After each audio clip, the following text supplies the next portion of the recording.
সম্মানিত দর্শক, একটি রাষ্ট্র এবং একটি সরকার যে সুন্দরভাবে চলবে বা চলছে, এই সরকার পূর্ণ মেয়াদে চলতে পারবে বা এই সরকারের যারা কর্মকর্তা তাদের উপর জনগণ বিশ্বাস এবং আস্থা স্থাপন করতে পারে। এর কতগুলো লক্ষণ আছে। অবাক করার ব্যাপার হলো যে গত 4 মাসে এই সরকারের মধ্যে এমন কোনো লক্ষণ দেখা যায়নি যার কারণে মনে হতে পারে যে এই সরকার একটি দীর্ঘমেয়াদের সরকার, এই সরকার একটি স্থিতিশীল সরকার, এই সরকার একটি জনপ্রিয় সরকার এবং এই সরকার একটি যোগ্য সরকার। আমি এখনো পর্যন্ত তাদেরকে অযোগ্য বলছি না, এখনো পর্যন্ত বলছি না যে এই সরকার টিকবে না, কোনো কিছু বলছি না। কিন্তু বিষয়টা হলো যে আপনি এই সরকার যোগ্যতম আছে বা এই সরকার টিকে যাবে, এরকম দৃঢ়তা, এরকম মনোবল, এরকম তথ্য উপাত্ত প্রমাণ কি আপনার কাছে আছে? আপনি যদি চারিদিকে তাকান তাহলে দেখতে পাবেন যে সব কিছুতে লড়র ভড়র।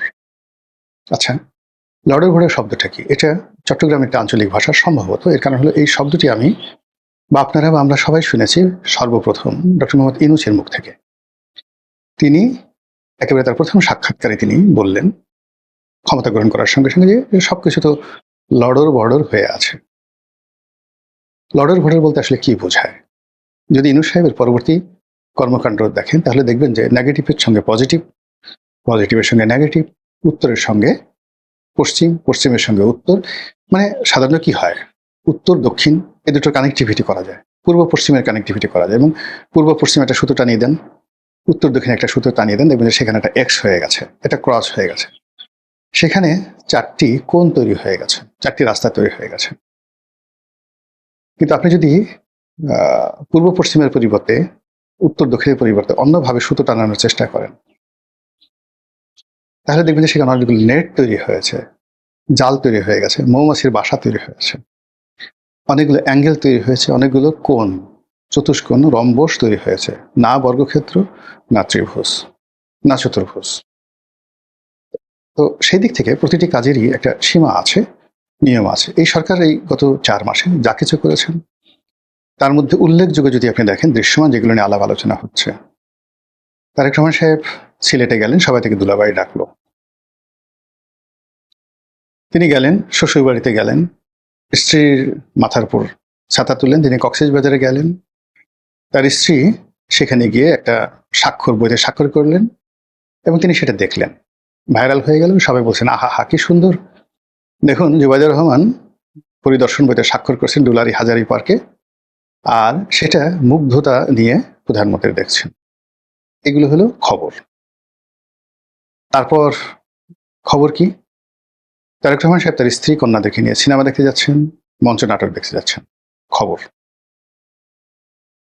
এরপরে খবর কি, জাইমুর রহমান ব্যারিস্টারি পাশ করার পরে সুপ্রিম কোর্টের যে এমসিকিউ পরীক্ষা রয়েছে উকিল হওয়ার জন্য, অ্যাডভোকেট হওয়ার জন্য, সেখানে তিনি পাশ করেছেন।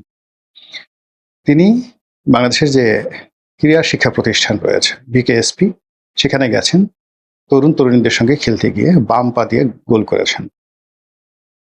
এবং এটা হলো যে আমিনুল ইসলাম যে মন্ত্রী, তিনি একবার বলেছিলেন যে জাইমা রহমান চেলসিতে খেলেছেন, ইংল্যান্ডের একজন বিখ্যাত ফুটবল ক্লাব। তখন লোকজন ঠাট্টা এবং মস্কারা করেছে। এটা প্রমাণ করার জন্য সরকারের প্রত্যেকটা ব্যক্তি যে তিনি যে আসলে ফুটবল খেলতে পারেন এটা প্রমাণ করার জন্য তাকে বিকেএসপিতে নিয়ে যাওয়া হয়েছে এবং সেটাকে ভাইরাল করা হয়েছে। এই রকম কাজ এবং কর্ম ছাড়া আপনি দেখেন তো যে is there any big deal? শুধুমাত্র পদ্মা ব্যারাজের ব্যাপারে একটা সিদ্ধান্ত গ্রহণ করা হয়েছে, এটা ছাড়া। কিন্তু সেই পদ্মা ব্যারাজে নির্ভর করবে ভারতের সঙ্গে আপনার সম্পর্ক। আপনি পদ্মার ব্যারেজের উজানে যে ফারাক্কা ব্যারেজ রয়েছে সেখান থেকে কি পরিমাণ পানি পাচ্ছেন তার উপর। কাজেই ওটা ওখানে ধামাচাপা পড়ে আছে, বড় বড় সব কথাবার্তা।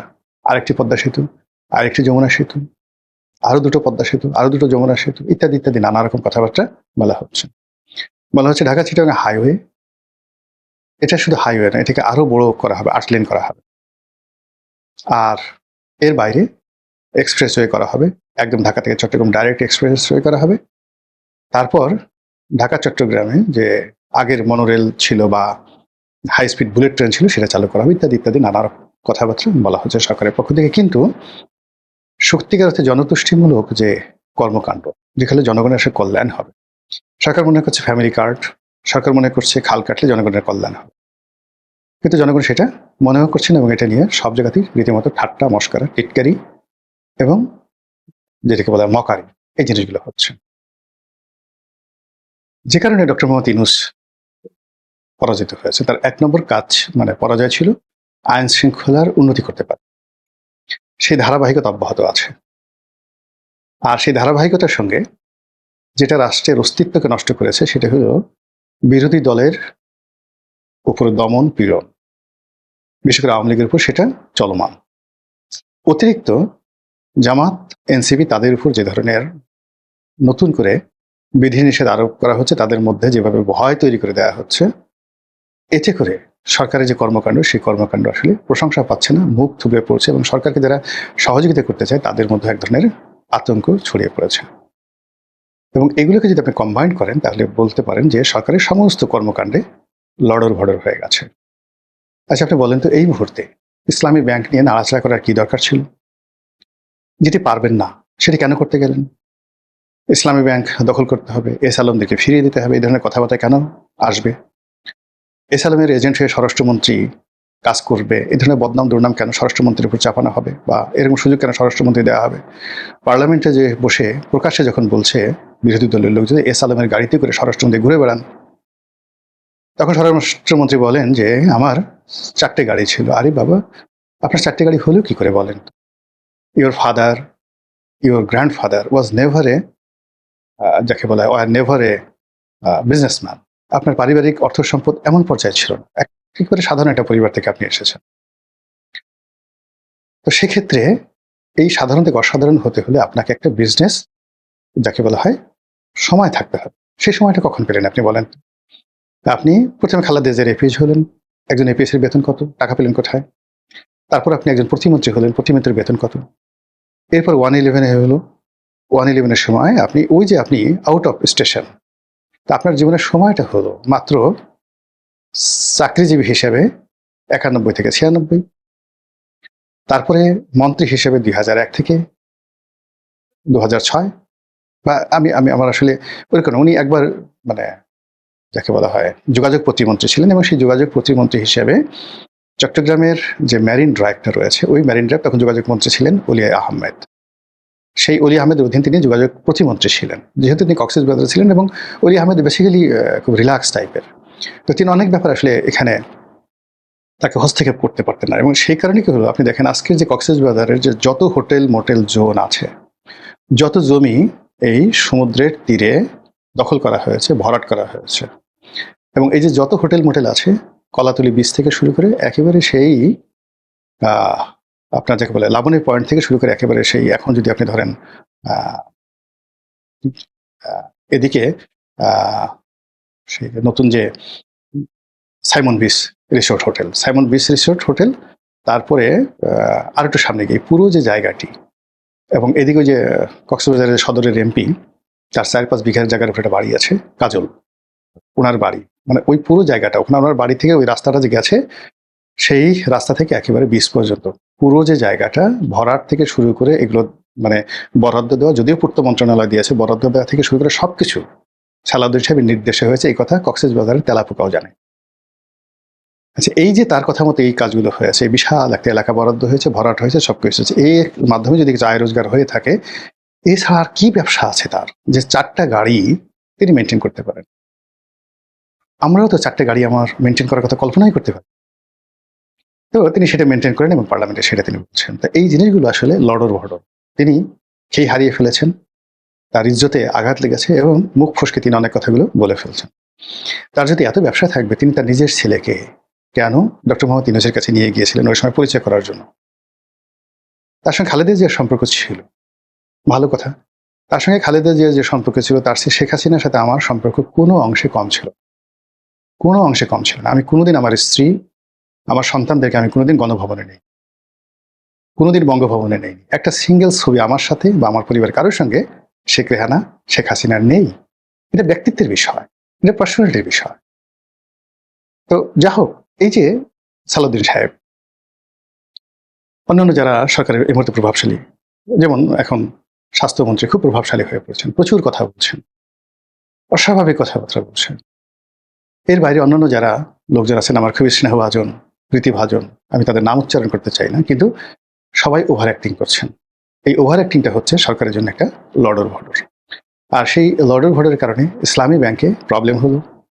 সেই প্রবলেম সলভ করা গেল না, জামাতের কাছে বলতে গেলে আত্মসমর্পণ করতে হলো, সেখানকার বোর্ড ভেঙে দেওয়া হলো, নতুন করে প্রশাসক নিয়োগ করা হলো। এবং এই যে এই সময়টিতে সরকার যে লডর ভডর করলো ইসলামী ব্যাংক নিয়ে, ইসলামী ব্যাংক থেকে প্রায় 6,000 কোটি টাকা আমানত তুলে নেওয়া হলো, যেটা সামাল দেওয়ার জন্য সেন্ট্রাল ব্যাংক থেকে আরো 2,500 কোটি টাকা ঋণ দিতে হলো।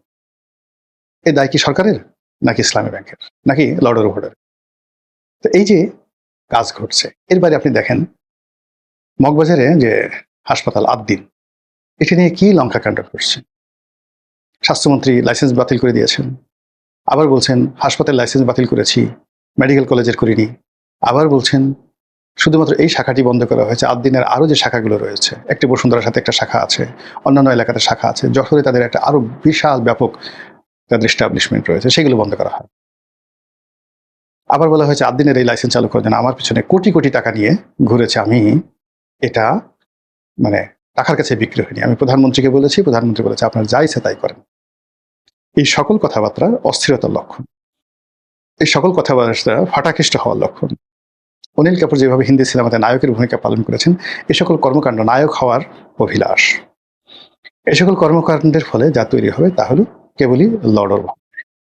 আর এই সকল কাজ যত বেশি হবে তত বেশি পর্দার আড়ালের খেলাধুলা, চক্রান্ত এগুলো চলতে থাকবে, এবং সেগুলো শুরু হয়ে গেছে আলটিমেটলি। এখন বিরোধী দল বলছে, মানে জামাত এনসিপি, তারা সরকারকে বিশ্বাস করছে না, এই সরকারকে সুযোগ দেওয়া যাবে না, এই সরকারের প্রতি তাদের বিশ্বাস আস্থা নেই। এখন সংসদের ভিতরে প্রকাশ্যে অনেক কথা হচ্ছে, জামাতের যিনি সভাপতি তিনি প্রাণান্ত চেষ্টা করছেন, কিন্তু তার যারা তরুণ তুর্কি আছে, ডক্টর মাসুদের মতো লোক, তাদেরকে দমানো যাচ্ছে না। এদিকে সরকারের এই বিষয়গুলো নিয়ে নতুন বিএনপি নেতা রাশেদ, গণ অধিকারের সাবেক সাধারণ সম্পাদক, তিনি ছাড়া স্ট্রংলি এবং বোল্ডলি সরকারের পক্ষ সাপোর্ট করার মতো প্রেস এবং মিডিয়াতে জাহের ও বেনজিরকে নিয়ে গোলাম মাওলা রনির বিশ্লেষণ। সরকারের সমালোচনা করছে, কেউ এড়িয়ে যাচ্ছে, কেউ মানে বিএনপির বড় বড় নেতা তারা মুচকি হাসছে, আস্তে করে পাশ কাটিয়ে যাচ্ছে। কোনো মন্ত্রীকে ডিফেন্ড করার জন্য বিএনপির যে সকল বড় বড় নেতারা মিডিয়ার সঙ্গে যাচ্ছেন, রাজনীতি করছেন, সবাই মুখে তালা এঁটেছেন, no talk, nothing, let them play. এইভাবে একটার পর এক ঘটনা ঘটছে। অন্যদিকে এই যে মীর শাহ আলম, তিনি নাকি প্রধানমন্ত্রীর ক্লাসমেট বা ঘনিষ্ঠজন, আপনজন, উই ডোন্ট নো। তিনি একসময় ইউনিয়ন চেয়ারম্যান ছিলেন শুনেছি, তারপর উপজেলা চেয়ারম্যান হয়েছেন, সেখান থেকে সরাসরি মন্ত্রী, এখন সবচেয়ে বড় মন্ত্রণালয়ের হর্তাকর্তা। তার কথা, কর্মকাণ্ড, মেকআপ, গেট আপ, ড্রেস, কণ্ঠস্বর সব মিলিয়ে সরকারকে লডর ভডর করে দিচ্ছে, কর্মকাণ্ডকে লডর ভডর করে দিচ্ছে। কিন্তু এটাকে যে টেনে ধরবে বা একে যে হুইপিং করবে, এরকম কোনো নেতৃত্ব, এরকম কোনো ব্যক্তিত্ব সরকারের মধ্যে দেখা যাচ্ছে। আর যখন এরকম কোনো ঘটনা ঘটতে থাকে, তখনই কি করে, আপনি যেখানে দেখবেন অন্ধকার আছে, সেখানে ভূত, বেজি, সাপ এসব ঢুকতে থাকে। আবার রাতের আধারে, চারিদিকে আধার, আধারের মধ্যে আপনি আলো জ্বালানোর চেষ্টা করেন, সমস্ত ইনসেক্ট, পোকাগুলো সেই আলোকে কেন্দ্র করে আবর্তিত হতে থাকে। তো কাজেই অনেক দুর্বলতার মধ্যে, সরকারের অনেক দুর্বলতার মধ্যে একজন যদি জেলে মানে জ্বলে ওঠে, সালাউদ্দিন সাহেবের মতো কেউ, তারপর এমির শাহ আলমের মতো কেউ, তখন তাকে কেন্দ্র করে অসংখ্য ইনসেক্ট, পোকামাকড়, কীট পতঙ্গ আসে, আত্মাহুতি দেয়, পরিবেশ নষ্ট করে, সব জিনিসগুলো লডর ভডর করে দেয়। আবার সবাই যদি যার যার মতো মুখ বন্ধ করে ফেলে, কথা বলা বন্ধ করে ফেলে, তাহলে সেখানে একটা নিঃসীম নীরবতা চলে আসে, অন্ধকার চলে আসে, আর সেই অন্ধকারের মধ্যে সাপ, ব্যাং, বেজি, ভূত সবকিছু ঢুকতে থাকে। আর এতে করে আর যাই হোক না কেন, সরকারের কর্মকাণ্ডে গতি আসে। মহান আল্লাহ আমাদের সবাইকে হেদায়েত দান করুন এবং হেফাজত করুন। আসসালামু আলাইকুম ওয়া রাহমাতুল্লাহি ওয়া বারাকাতুহু।